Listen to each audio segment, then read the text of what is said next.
the Aesir, who were classified as a pantheon of deities and come to us from the Icelandic cultures. They were worshipped in Viking culture from approximately 700 to 1100 Common Era, and the center of their cult was throughout the Nordic Influence, particularly in Upper Sweden. In art references, they are seen in engravings on stone and also weapons, but other art objects. And in literary sources, they are extensively written about in the Prose Edda, but also the Historica Danica. The Aesir are the gods of Norse mythology. They represent for these people the creators of the world as we know it. They keep the forces of chaos at bay, and in the end will be consumed by the great reckoning known as Ragnarok. The Aesir gods are headed by Odin, who is called the All-Father, and they are probably derived from even older Germanic pantheons established prior to the recorded history. The Aesir exist in a realm called Asgard, and this is more likely the Asgard Star cluster in the Taurus Star System. Asgard is depicted as a grand realm, a grand empire, the finest of the 9 worlds, which is an important concept in their cosmology. The Aesir, per their mythologies, document 9 very distinctive wars, being Niflheim, Muspel, Asgard, Midgard, Jotunheim, Vanaheim, Alfheim, Svartalfheim, and Helheim. Each world being distinctive unto itself, characterized by very different creatures who inhabited them. Midgard was the depiction of Earth, while Niflheim and Muspelheim were the opposite or polars, one being a realm of dark and cold, the other being a realm of heat and light. The Jotunheim represented a race of giants who were for the most part adversarial to the Aesir. The Vanaheim were seen as equals or very similar to the Aesir gods. The Alfheim and the Svartalfheim were versions of elves, being light and dark elves. And Helheim would be their version of hell for this mythology. The creation myth of the Aesir states that in the beginning there were only 3 regions that existed: that of intense cold, that of intense heat, and the great gap between them. Muspel was the first world to exist, and this was the place of light and heat, so hot that only those born to this place could survive its environment. Beyond Muspel lay the great and yawning void, Giganganap, and beyond that lay Niflheim, the land of darkness and cold. In between the two there were perfect conditions, and from the steam of the heat and the melting cold formed the first frost ogre, who was Ymir. As Ymir slept, falling into a sweat, underneath his arm he grew the first man and first woman, and from his legs he begot a son, and with the others he begat the beginning of the other races of giants. The thawing frost became a cow called Odhumla, and the 4 rivers of milk ran from her teats, and she fed Ymir. This is obviously an important theme, as it falls in line with other beliefs of sacred cows, as we would see the depiction of the goddess Hathor from North African Kemetic culture, but also the ideas and beliefs of Brahmanic beliefs, in which the cow represents the creation of life. The cow licked at the salty ice, and after 1 day of licking, she freed a man's hair from the ice, and after 2 days his head appeared. On the 3rd day the whole man was there. His name was Buri, and he was tall, strong, and handsome.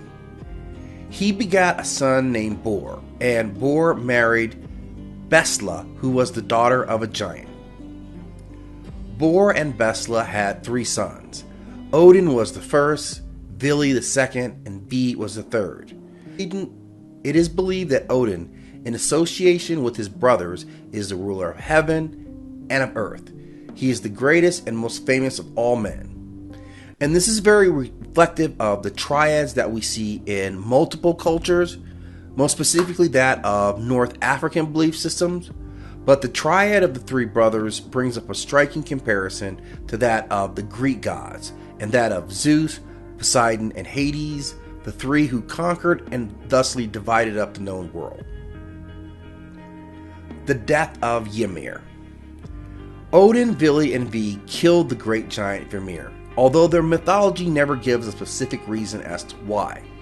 But when the great giant fell, there issued from his wounds such a flood of blood that all the frost orcs were drowned, except for a few who escaped, and from those few would be the fathering of all other frost giants.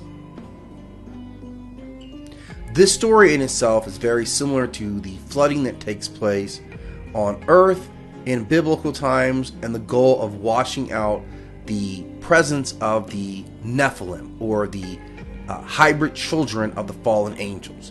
So the idea of flood exists in Norse mythology and makes a very easy assimilation to the biblical account. The sons of Bor then carried the great fallen frost giant to the void that was Gingunganap, and from his body they made the world. From his blood they made the seas and the lakes. From his flesh they made the earth. From his hair the trees, and from his bones they made the mountain. They made rocks and pebbles from his teeth and jaw. This is obviously a very similar story to that of Tiamat, who was the great dragon who represented chaos. And ultimately she was slain by the hero Marduk, who then took her body and formed the remainder of the cosmos, including the earth that we now call home. To protect themselves from the hostile giants who were all around them, the sons of Bor built for themselves an inland stronghold, and from Ymir's eyebrows. And this stronghold was called Midgard, which is the realm in which humans live. And their story comes about in creation from these gods as well. The sons of Bor found two trees, and from them they created a man and a woman. Odin gave the man and woman the spirit and life. Vili gave them understanding and the power of movement, and Ve gave them clothing and names. The man was named Ash, and the woman Embla. And from Ash and Embla have sprung the many races of men who live in Asgard. The Vanir. The chronicles of the Aesir speak of a great war against an equal civilization, and these would be the Vanir. And over time, the two who had such great respect for each other would reach a peace after years of conflict. The Vanir would be identified as the Pleiadians, or the so-called blondes of Nordic myths. Their celestial home has been identified as the Pleiades Star System, which is the closest to Earth of any of the heavenly bodies. And although they would battle against the Vanir for years, the true enemy of the Aesir would always be the various groups of gods. And this relationship represented the concept of order versus chaos, which was ultimately the central theme of their mythology. Thor. Per their mythology, the earth, or the earth spirit, was Odin's daughter, and his wife as well. And by her he had his first and mightiest offspring, who was his son Thor. Armed with his magically enchanted hammer and his belt of strength, might and strength were Thor's great characteristics, and by these he dominated all other creatures. Thor would be significant as the face of the belief system hero, and its primary protector hero. His battle against the Midgard serpent is the highlight of the conflict of order versus chaos. And it is Ragnarok, the Aesir prophecy of the end of creation, that was the inevitable event that would consume them. This was the time when the forces of chaos would ultimately win the day, and all creation would be consumed in its fires. Odin would die in the mouth of the great Fenris wolf, and Thor himself would be consumed in his battle against the Midgard serpent. But ultimately, this is a story of renewal. And though the old gods would die, a son of Odin, who was Vidar, would rise as the new king.